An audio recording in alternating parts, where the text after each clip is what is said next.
Hi guys, it's Karen with Love Your Land. I don't even know if this is on. I guess I should check, huh? Yep, I'm on. I'm going to be doing a transplant video here. Well, I'm doing a video. I'm going to be showing you how to transplant tomatoes again in just a second, but I wanted to address something because it was brought to my attention this morning and it was an excellent point. And that was Luke at MI Gardner. One of the first things I read this morning was his post about, folks, if you're in zone 5 or 6, I know it's tempting, but don't start your tomatoes and peppers yet. Wait a few more weeks. And I was like, wait, why are you saying that? So I gave it some thought, and I talked to him. And he's brought to my mind some excellent points that I don't think that I've talked about before, so I wanted to talk about them. What are some reasons to not start your tomatoes and peppers inside in January and February? Let's talk about those. First of all, space. These plants are going to get big. They're going to be full, mature plants. They aren't going to be these. So if you keep visualizing them like this, you're going to be in trouble because they're going to get really big really fast. So when you are starting, if you want to start your seeds in January or February, the first thing that you need to consider is how much space do I have? So I know, for example, I can grow like 100 tomatoes in here. Seriously, I've done it. So, but this is, 4 racks and all this lighting, and it's a really good space. And I also put some plants together and that kind of thing. If you're a new gardener, you go to the nursery, let's say, and to buy your plants, or you see them, you're window shopping and you see their little tomato plants, they're probably in these little 4-inch pots. They probably aren't in these. I don't know if you can see this. They probably are not in those. They're probably in the ones that are just a little bigger. They're about 4 inches. That's pretty typical. And if you're a new gardener and you haven't done this before, you probably think, yeah, I'm going to start my seeds, and then I could put like 200 of those things in there. But you can't, because they're going to get way bigger. Then they're going to outgrow that little 4-inch pot. So that's not big enough. This is not big enough for a mature tomato plant. Okay, just scratch it off your list. That is what's the word? In the middle? No, that's not the word I was thinking of. But anyway, I used to transplant from these guys into these, and then into these bigger pots, and I realized that's just an unnecessary step. So I don't even bother with these anymore, although I have them. What you need is a pot like this. And some would argue that this is even too small for a fully mature tomato plant. But rewind, watch the slideshow at the beginning. That's my garden from last season. It pretty much always looks like that. Actually, that last year was really, really good. But they were all those plants. That one picture with my sister and me, the tomato plants behind us are taller than my husband, and he's over 6 feet tall. So they all came from these. But the point is the pot has to be big enough so that they don't get root bound. If they get root bound, the roots they have no more. They're not getting enough. Oxygen, and they're going to rot probably, and probably your plant's going to die eventually if they get very root bound. So what you need to consider is this is how big. If you're going to start in January and February, this is how big the pot's going to be for one tomato plant. So how many of these can you fit in your grow space? Maybe you can fit 100 of these, but maybe you can only fit 4. So if that's the case, only start 4 seeds. The other thing is lighting, and this is a big issue. It seems to be the hardest point to get across to people is lighting and what that means. Lighting, when gardeners say you need to add light, they don't mean a lamp. Like, this thing isn't going to do anything for these plants. Nothing. Zero. Zip. These 2 south-facing windows, when I have the blinds open, it seems really bright to me. It's blinding, actually. You're sitting here trying to have your breakfast, and you're like... but if you're a plant, it's not that bright. It's not that bright at all. It's all deflected off of all kinds of stuff, bouncing off, whatever. And so it's not enough. Will your plants die if you just put them in a south-facing window? Probably not. But I can guarantee you that they're going to struggle. So when we say lighting, what we mean is something like this. You can make these yourself. I don't know how, but look it up on YouTube. There's like a bazillion DIYs on lighting. But this is a T5 bulb in here, and it's lowered down It's not actually as low as it needs to go for these guys, but I had these in here and they're taller. So it was correct for these. But anyway, you get the point. I mean, this guy's only a couple inches from the bulb. So that's what they need. So yeah, I mean, if you can't afford lighting, and again, there are lots of do-it-yourself tutorials out there to make them for very little money, but it's a pretty important piece of the puzzle. And the last thing, it's not the last thing, but the last really important thing to mention is food. If you have any plant that is held captive in a pot, it has no way of getting food. It has no way of getting nutrients. If these plants were outside, now I'm not suggesting that you wait and not feed them, because once they go outside, they'll have food. That's not my point. My point is if these plants were outside, let's say they were plants that I could start direct sow the seeds right outside in my garden. Those raised beds out there are full of nutrients, compost and microorganisms and all kinds of stuff, worms, castings from the worms. So they would probably do fine. I mean, I didn't actually, I did compost tea last year for my cucumbers, for example, but that was it. There wasn't any kind of plant food involved. So you need to feed them. And that's true no matter when you start your tomatoes, peppers, or whatever. But I just want to make those points, because it is perfectly fine to start your tomatoes and peppers any time of year you want. I start mine in January, so that means I have part of October, all of November and December where I'm not gardening. That's enough not gardening time for me. So come January, I'm done. I need to start. And that's part of why I do it, because I just need to for myself. But the other reason I do it is because we have really harsh weather here, especially in the summer in Colorado, and hailstorms. And those of you who live here know what I'm talking about. You've probably had your garden half obliterated at one point or another. So if I put out a little tiny, if I wait till March, end of March, for example, which I've done this, if I wait and I put out these little teensy weensy guys, and a hailstorm comes, and there's no way to prepare for it. We've talked about it. We've thought of everything. They just, boom, there's a hailstorm. Just clear out of the blue.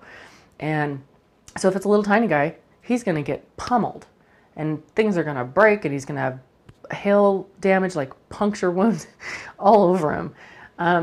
And he's going to have to try and like recover from all of that and still become a mature plant and still flower and still produce fruit and ripen that fruit. That's a lot to do in 3 months, because that's how long we have here. So I don't even bother with hoping that that will work. Some of my plants will be a little bit less mature because I'll find some other variety in March and I'll plant it, and so it'll be smaller. But for the most part, most of my plants are big. You know, I go like this, but that's a plant that if I hadn't pruned it would be 5 feet tall. So, but I'm pruning the whole time they're inside. And so those plants go out, they get pummeled by hail, but they have so much foliage and so many more stems and bigger root system. They have a much better chance of recovering from all that damage and becoming even bigger, stronger plants and flowering and setting fruit and ripening that fruit before time's up. So that is the reason that I start so early. I hear people say all the time too, oh, it's way too cold here. Well, I would suggest that if you're starting seeds inside, they're inside in your house or your apartment or wherever you live. And hopefully wherever you live is warm enough for you, 65, 70 degrees in your house. Your plants are going to be fine. Yeah, peppers germinated a little higher, but you can get a heat mat, whatever. But as far as the plants themselves go, it doesn't, like right now, it's I think 25 degrees outside here in northern Colorado.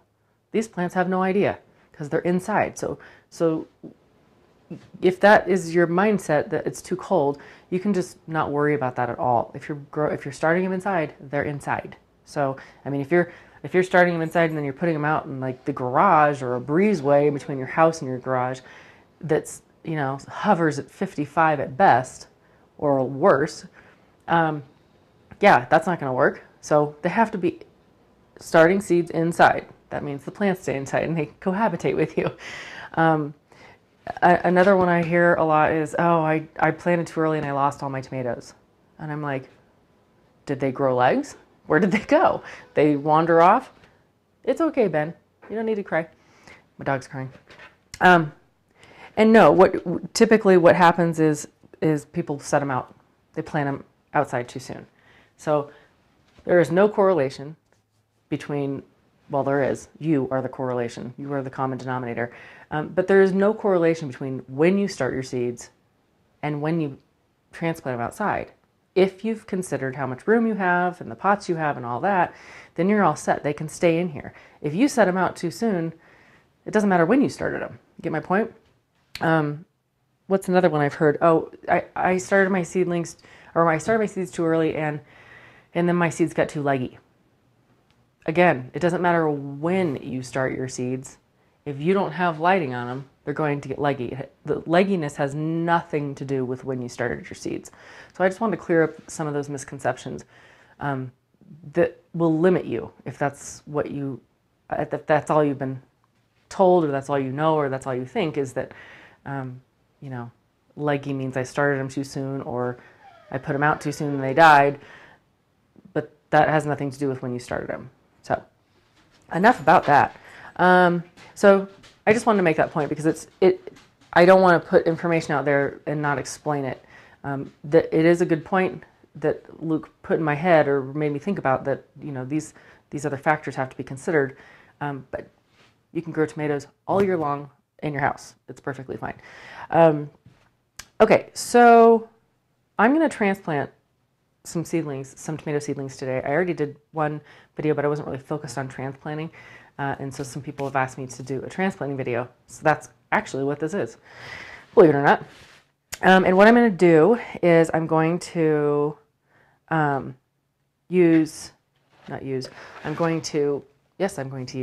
going to feed my plants because it's time. And I'm going to use, this year I'm using Trifecta. This is from My Gardener. I haven't used it before, but Luke certainly has. And if you've seen his plants, they're beautiful. So I definitely trust this little concoction here. And so what I've done, I've already mixed it in there.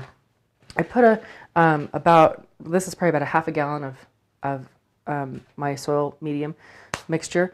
And so I put in about 1.5 tablespoons. If this was a gallon, I would have put in 3, like it says, but it's not. So I'm going to, let's pick one. I didn't do this ahead of time. Shocker. These are and I don't even know how to say these. That's funny. Maybe I'll just pick one that I can actually say. This guy really needs food. I can tell the leaves are getting yellow. So this is Kellogg's Breakfast. That's what these are. Another thing I want to point out that somebody asked me the other day, they sent me a picture of their 2 tomato seedlings. One was, you know, they're just little guys like these. One was green all the way through, and the other one was purple. And he was like, what's wrong with my plants or my seedlings? Is this okay? And it's totally fine. It is more common than not to have purple stems and some purple leaves on little seedlings like this. They grow out of it. It's just an immature circulatory system at this point, but they all grow out of it, and it's not to worry about. If these were mature plants and they were outside and they were turning purple, then we're looking at a nutrient deficiency, but that's not what we're talking about today. We're talking about these guys, and it's not an issue. If your stems are purple, it's fine. They're going to grow out of it. Boy, I have so many topics to cover here. They keep coming up. The other thing I've been meaning to tell you guys is I'm not a thinner outer when it comes to tomatoes and peppers. Carrots, lettuce, stuff like that, outside in rows, yes. But as far as tomatoes and peppers, I plant as many seeds as I'm hoping I'm going to get. I don't plant 3 thinking, I'll probably just get 1, and I only want 1, so I'll plant 3. That's not the way I operate. I plant what I want to grow. Sometimes they don't all come up, but that's a different issue. So I don't thin mine out. I meant to grow this many. Except for in this particular case, because this is unbelievable. What happened in this case, so this was supposed to be 3 seeds. I'm dripping water on the floor. This was, in my head, was 3 seeds that I started in this pot. However, it is clear to me now that in each one of these instances, it was actually 2 seeds stuck together. I really don't want 6 tomatoes all crammed together in a pot.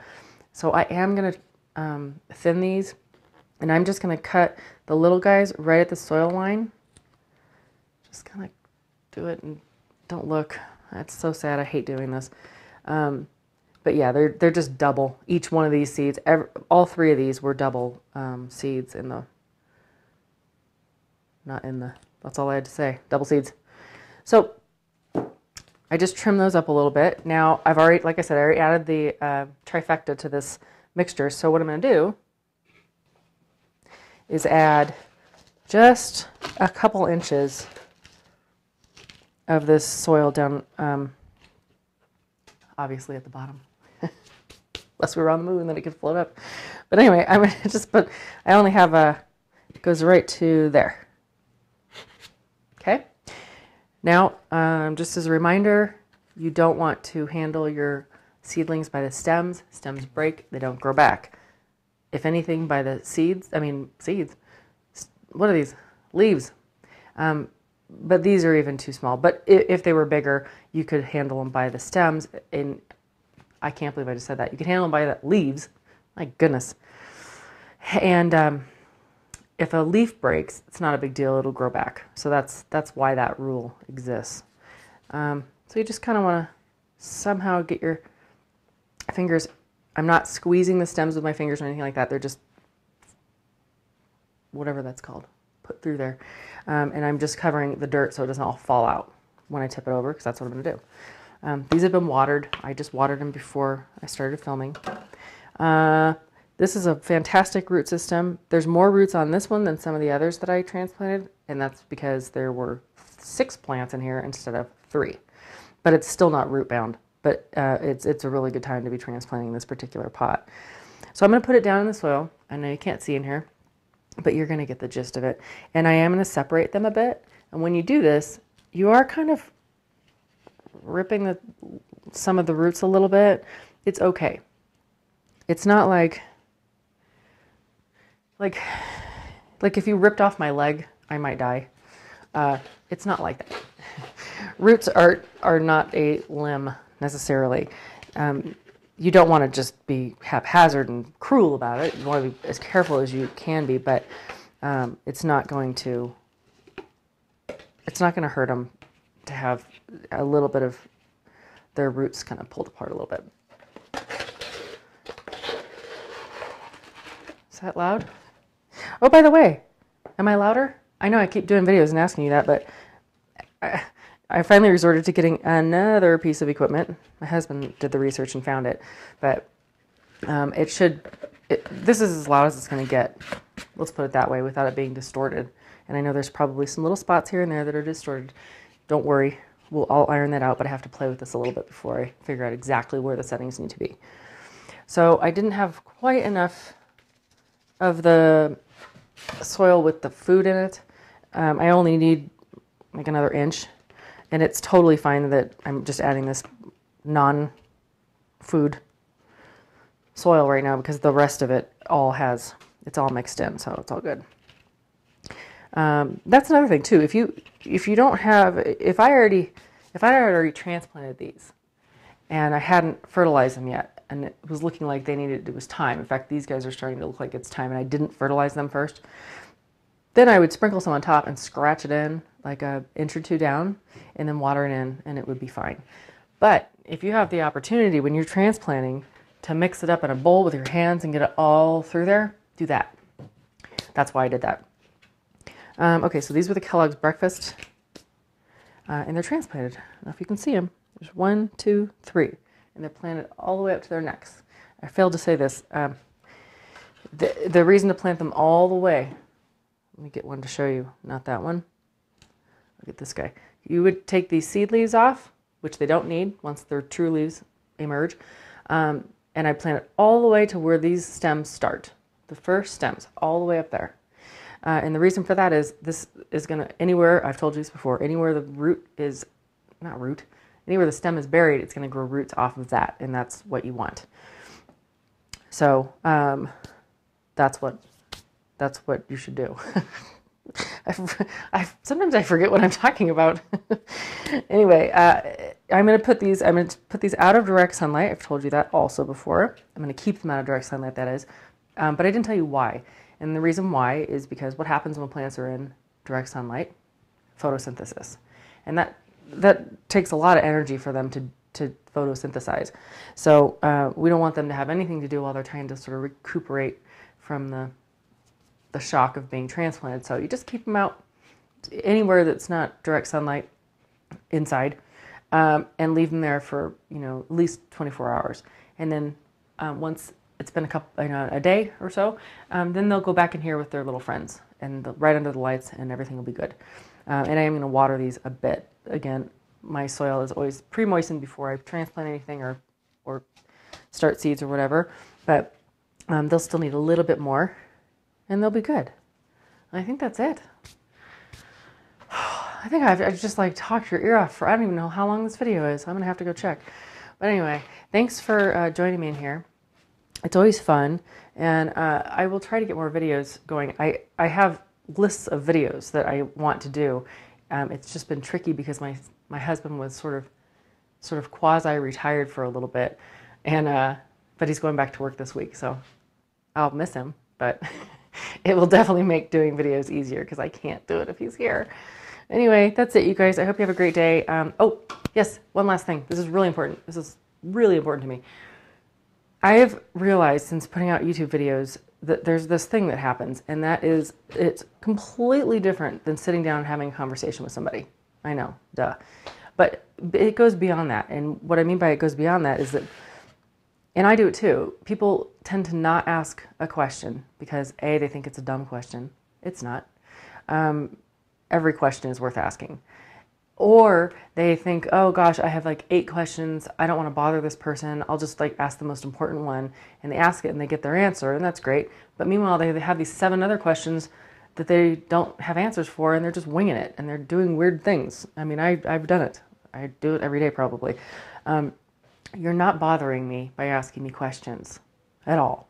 I guess I can't vouch for every YouTuber out there, but I pretty much kind of the reason we do this, if there's a YouTuber out there trying to teach you something, it's because they want to teach you something. They want to help you. That's why we all do this. I know it's why I do it, and I know it's why most of my fellow gardening YouTubers do what they do. We want to help you. So if you have a question, if you want to message me, so it's maybe aren't confident how to word it or whatever, do that. Message me. That's fine by me, but I would prefer you put it right in the post, or start a new post and get the conversation going, because you know what? There's probably 15 other people out there that have the same exact question, and they're afraid to ask, or they don't want to bug me or whatever. But I want you to ask because when there's like lighting, that's a thing people don't ask. They think they have a light and they're good, or whatever the case may be. Ask me questions. I want you to. And that's it. I'm hungry, and I want a cup of coffee too, so I'm gonna go. But I'll talk to you guys soon. Ask your questions, and it's March. Yay. Talk to you soon. Bye.